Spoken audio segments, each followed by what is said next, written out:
దేవుని యొక్క అతి శ్రేష్టమైన నామమునకు మహిమ కలుగునుగాక.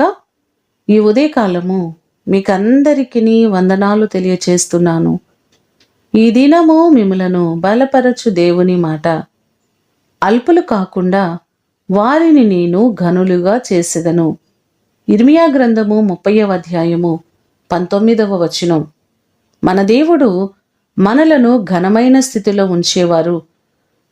మనకేది తక్కువ కాకుండా ఎప్పటికప్పుడు దేవుడు మనకు సమృద్ధిని అనుగ్రహించేవారు. ఒక వ్యక్తిని ఉన్నతమైన స్థాయిలో ఉంచగలిగిన దేవుడు ఆయనే. నీకున్నటువంటి ప్రతి పరిస్థితులలో దేవుడు మిమ్ములను హెచ్చించడానికి ఆయన సిద్ధముగా ఉన్నారు.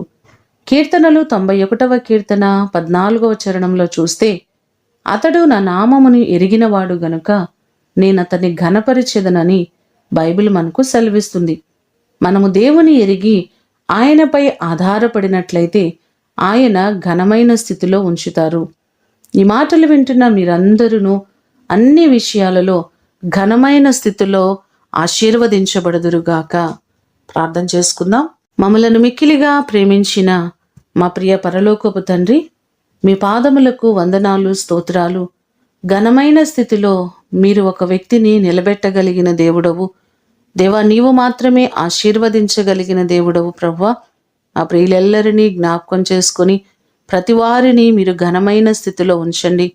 వారి ఉద్యోగములలో, వారి వ్యాపారములలో, వారి ప్రతి పనులలో వారికి ఘనమైన స్థితిని, ఆశీర్వాదకరమైన జీవితాలను ప్రతి వారికి మీరు అనుగ్రహించండి. ఏ విషయంలో వారు ప్రభువా అవమానపరచబడుతున్నారో, ఏ విషయంలో వారు నిందించబడుతున్నారో ప్రతి వారి అవమానములను, నిందలను మీరు తొలగించండి.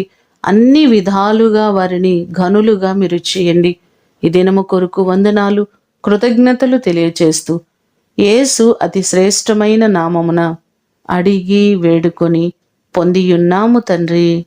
ఆమేన్. దేవుడు మిమ్ములను దీవించునుగాక.